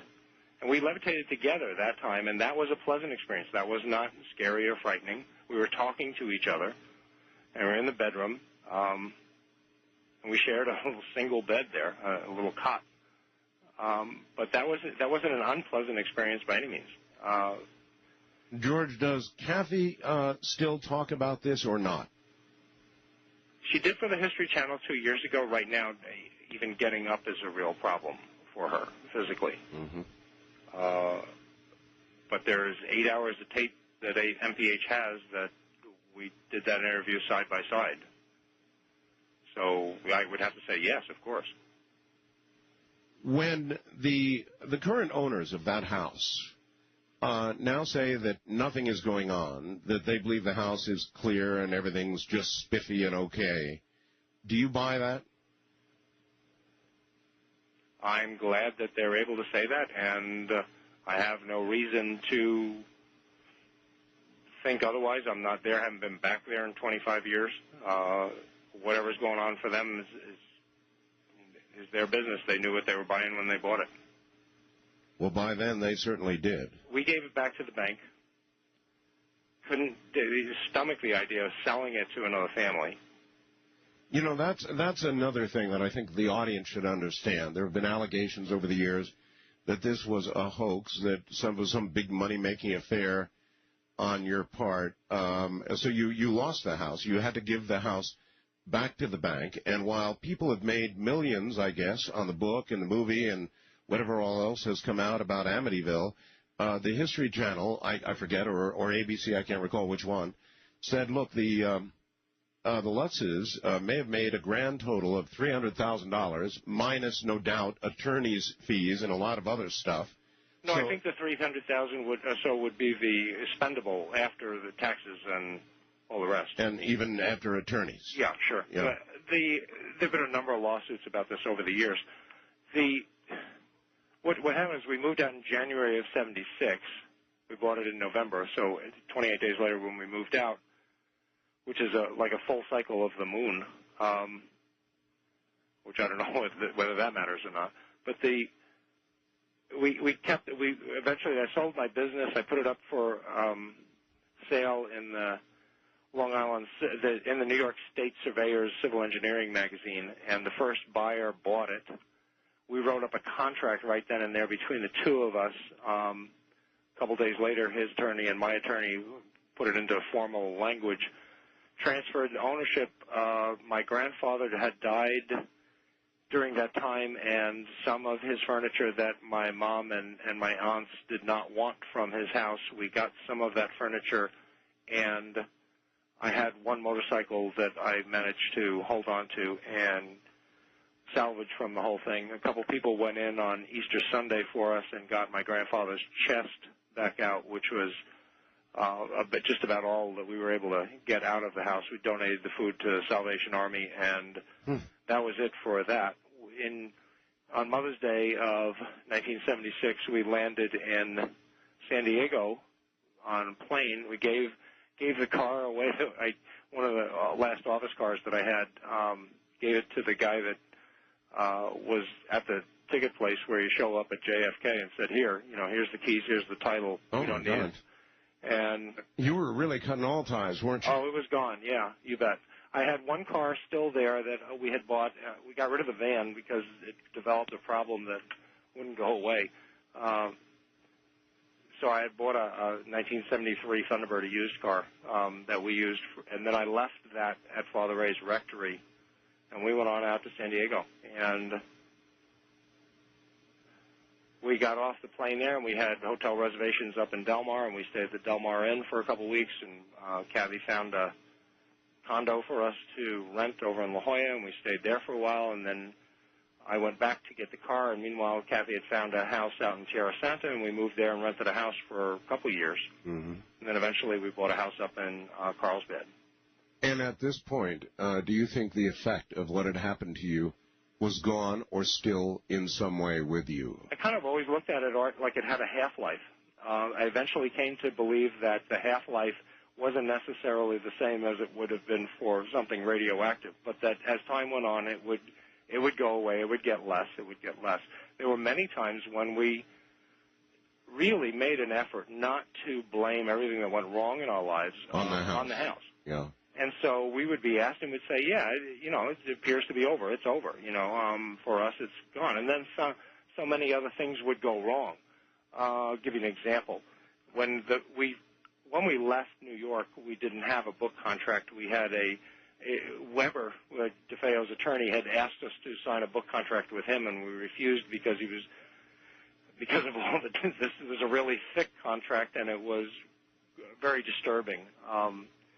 This was a guy that was trying to get us to donate the house to his corporation and then take lie detector tests, and if we failed the lie detector test, then we were going to give him the house anyway and everything else, plus he was going to get to say what we did with the rest of our lives with regard to the story, and it was just beyond belief. Plus he was going to pay DeFeo 5% of proceeds for murdering his family. So a friend of ours hooked us up with Tam Mossman, who's the editor for Jane Roberts' books, the Seth Speaks books, that Prentice Hall had published, and Tam Mossman knew Jay Anson and had suggested him. We met with Jay Anson. We spoke with him. We gave him the research materials we had done on the house and some tapes that Kathy and I had done just to undo this.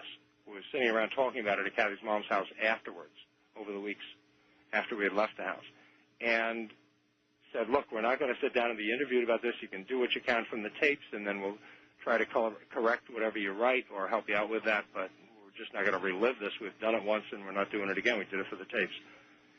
We went to California, and a year and a half later, as the end of August in 1977, is when we actually had a book contract. Then, right after that, Anson sold the rights for the movie rights to CBS without our permission. He just went ahead and did it.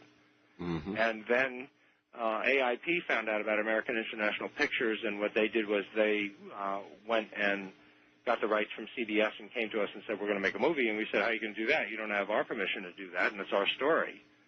And so we had to renegotiate all of that. And in the process of that, then we were finally able to get some control back over what happened with the story in the future. Not then, but in the future. So we got what's known as the sequel rights, which is very rare. You just don't do that, and it was just one of those things that just happened to work out right. Who was ever thinking of sequels then? No, of course. Anson did a deal with us that it was about 8-9 years later that we discovered that he and Myron Saland, who he had worked for at the time at Professional Films, they became the producers for the movie, and so far they've made about $22 million personally between the two of them. So in other words, a lot of people have made a lot of money. Well, Anson and Saland, from this, the author of the original book, he made at least $10 million for himself. Millions and millions. And you cleared maybe $300,000. We cleared after taxes and lawyers, yeah. $300,000. So we got the sequel rights, so no one can do anything with the Amityville Horror story in the future without our permission. Mm-hmm. Which may, I guess one can hope, will turn out well for you. Who knows? Well, my attitude about it has always been one that not necessarily everyone understands or agrees with, but it's one I came to on my own, and that is that whatever exposes this stuff happens, and we didn't know that, and we learned that from the people that we were fortunate enough to meet along the way, and people don't talk about it, and we can understand why they don't, because we understood there'd be controversy, and we understood there'd be naysayers, and oh, there's always those, George. I've had them all the time I've been doing this program. Stay right where you are. We'll be right back. When we get back, we'll try and pick up a few questions from all of you out there. You've got the numbers. We're here. George Lutz is my guest. He, with his family, lived the real Amityville horror. In a moment, we'll get back to him. If you have a question, that's what our phone lines are for. So, it's now or never.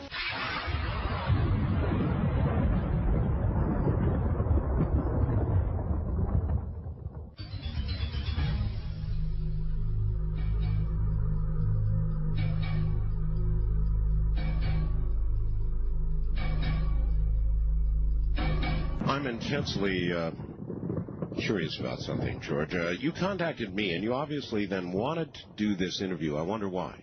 You're going off the air, and I never have talked to you. You have the greatest respect around the country, around the world about these kinds of things. Well, I surely appreciate your having contacted me. And there's another side to this, and you and I spoke of this. Yes. The part about Father Malachi Martin was very important to me. I haven't been able to verify it with your archives. It's just my inability to find the right program when he said that. And when he exposed it for what it was, and that was very important to me. But also, over the years, there have been some, I don't know another way to put it, real loudmouth people about, calling this a hoax, and it's not a hoax. And I've gotten to the point where I'm really tired of even hearing that. Yeah, I never thought it was a hoax, George, for what that's worth. It's the kind of thing that has hurt my family for a long time, and I've gotten to a place mentally or spiritually with it all that just says, bring it on, because this is what happens. This is the truth. These things happen, and I understand why people don't talk about them when they do happen to them.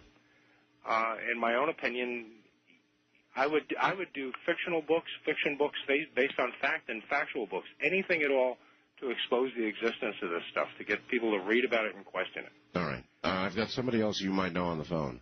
Joel Martin. Joel was the Long Island correspondent for the Associated Press at the time of the DeFeo massacre, the first reporter actually to arrive at the scene of those murders.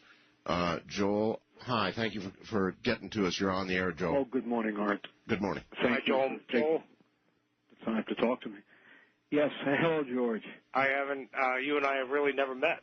No, we were on the History Channel special together, and we talked on the phone years ago, but somehow we kept missing each other. We were on the Lou Gentili show at the Yes, same time. I was on the Lou Gentili show recently as well. Yes. And as you know, I was the first reporter there that horrible night in November of 1974, and I saw one of the dead bodies and later was questioned by the DA, and then, became involved with the side of the story that called it a hoax, as you just referred to.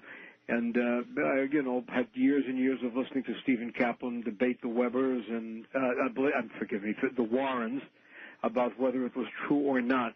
And I really have not the same opinion as Steve Kaplan has, that it was a hoax, and I don't believe that at all.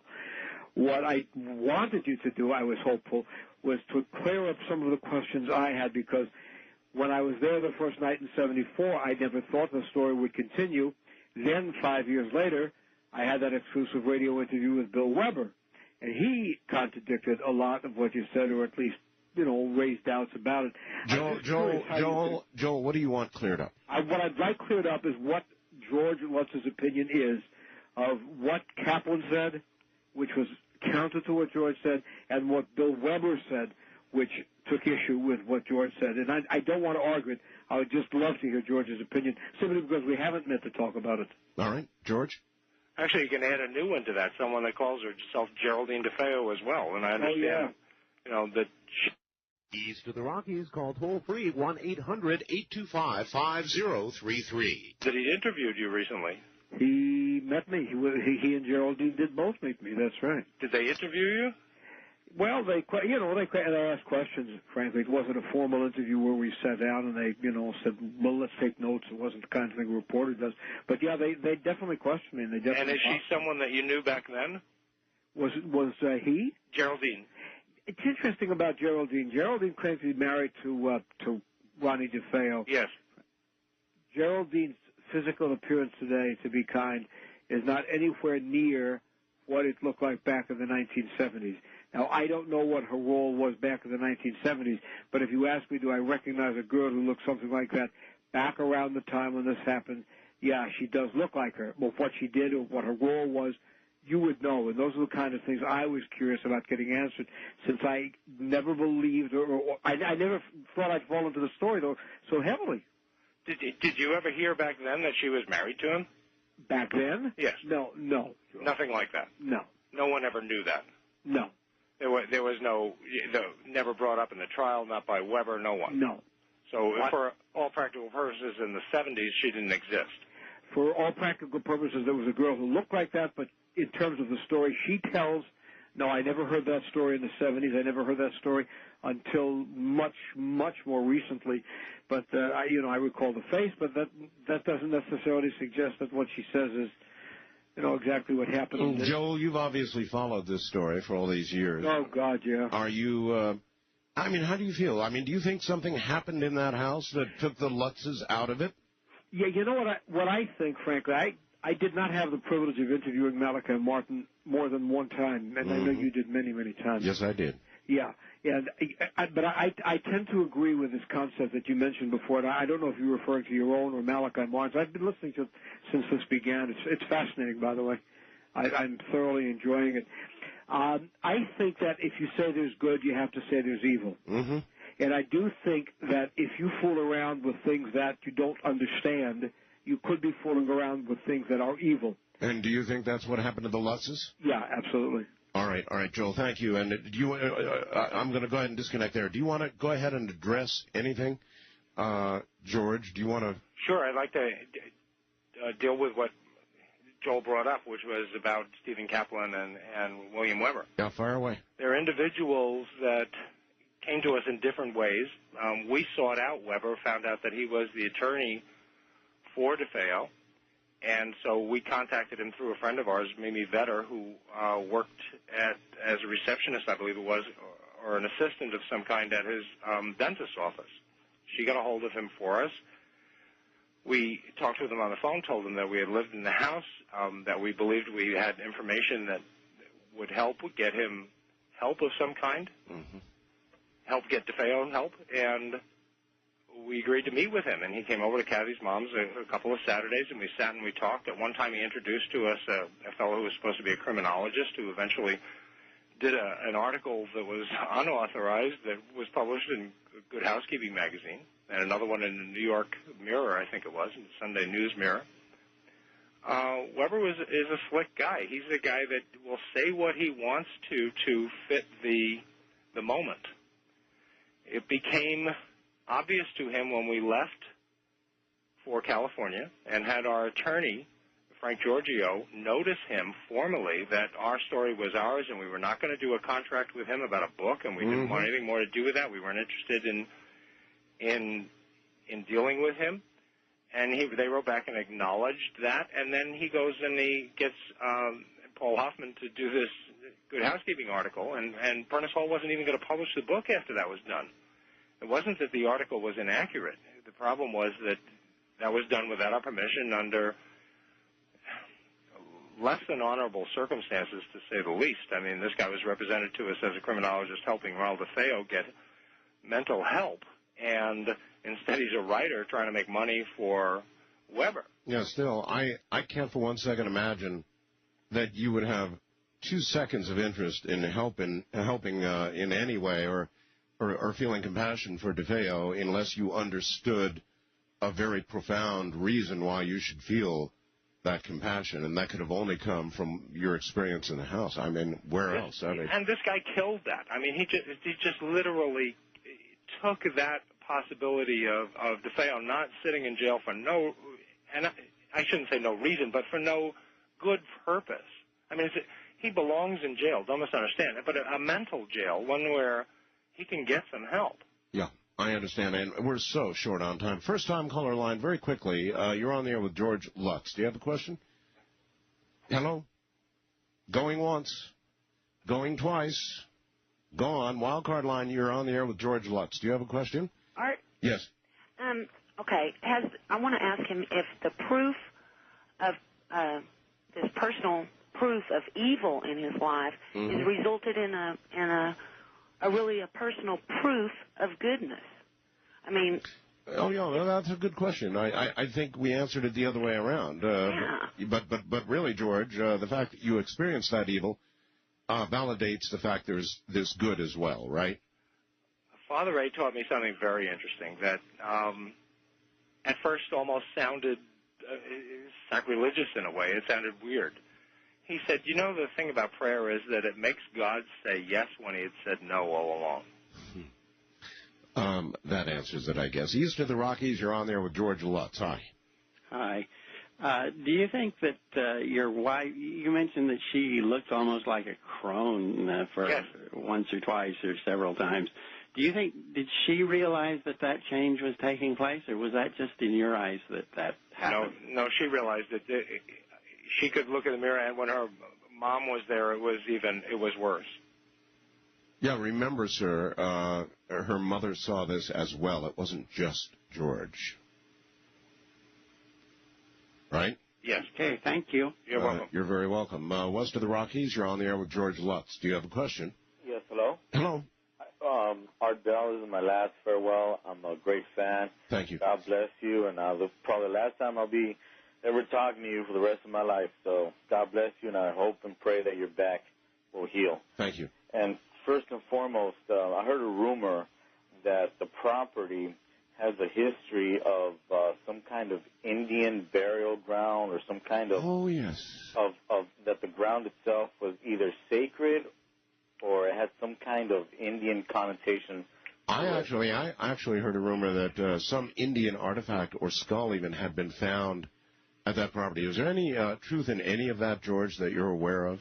When we first visited the Amityville Historical Society, we obtained maps and all kinds of information that we turned over to Anson that included that area as having been a place where there were Indians buried, and that they're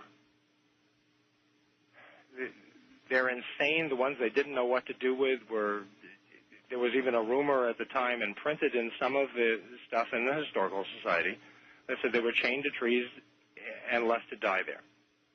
Not the nicest of circumstances by any means. All right. When the Amityville story was published, all of a sudden the Historical Society secreted that information away. We've, through other people, have been in contact with previous curators that know of this and are willing to talk about it. But as far as the town is concerned and the Amityville Historical Society, no, that was never true. What happened later was, and I was still talking about some of Weber, Weber invited Hans Holzer to come in and investigate the house. Now, Holzer is on shows like Joel Martin saying, you know, this whole thing's a hoax. But then he's calling up Hans Holzer to go in and verify that the house is haunted. Pretty weird stuff when you put the two things together. Why is this guy double-dealing this way? How does the town of Amityville now handle all of this? I mean, since? Well, they're not going to shut Holzer up, and Holzer says, without a doubt, you know, what happened there with Ethel Johnson Myers when she went in trance was there's an Indian chief, and he's quite angry, and he's not going to go away until some things are restored back the way he thinks they should be. Now, I don't know about that. I wasn't there. I didn't own the house at the time. Weber made arrangements to go in with the bank because we'd given it back to the bank by then. The Historical Society has basically covered it up, from what I can determine, from what anyone else can determine since then. In your opinion. So, but now the town of Amityville, I mean, they must have a Chamber of Commerce there at Amityville. How do they... Well, we've never been their favorite people, that's for sure. No, huh? All right. Wild Card Line, you're on the air with George Lutz. Hello. Hi. Hi. Lee, you're obviously right about giving art the respect he's due. I'm honored he took my call. I just want to say, Lee, this whole experience is obviously very personal to you, but as I heard and I listened very intently to Art's whole interview with you, I was kind of shocked when you got to the part that you said you and Kathy weren't together anymore, and I was wondering if you can say when you divorced and why, if it had anything to do with this or her turning into an old woman. That just seemed kind of odd. Her turning into an old woman didn't have anything to do with it. Yeah, but did the half-life of what happened and still maybe in some way present, do you think that had anything to do with it, George? The reasons we got divorced are really personal.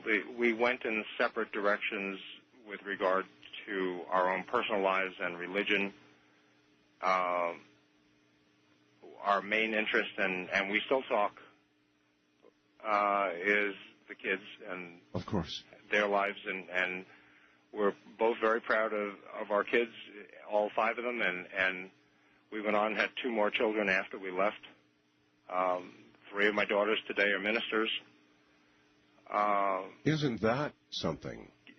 We couldn't be prouder of them, and so the reasons we got divorced, they're our own reasons. They're not something for the public, but we really just did go in separate ways. And you don't think there was any residual effect that, I mean, sometimes it's really hard to know what drives something, but you think you think it had really nothing to do with it. Is that right? No, it's not right.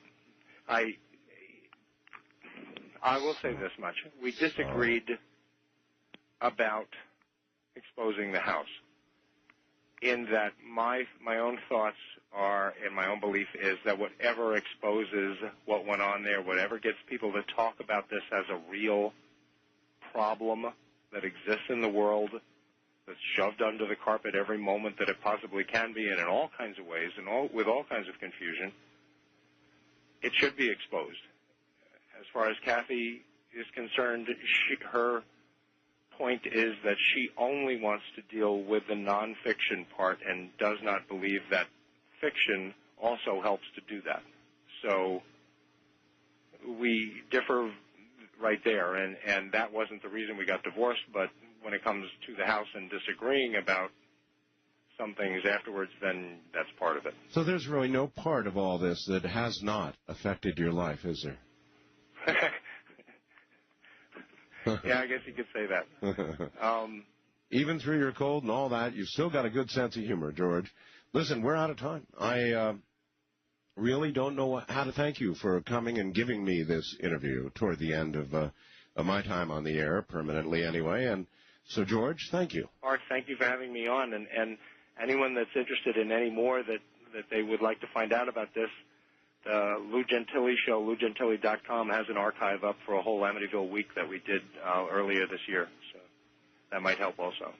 All right, my friend. Thank you, Art. I appreciate the interview. I appreciate how candid you have been, and take care, my friend. I wish you well, and I'll send you what you asked for. Thank you. Bye-bye. Good night. Good night, George. Good night, all. And here's Crystal to take us out from the high desert. Ta-ta.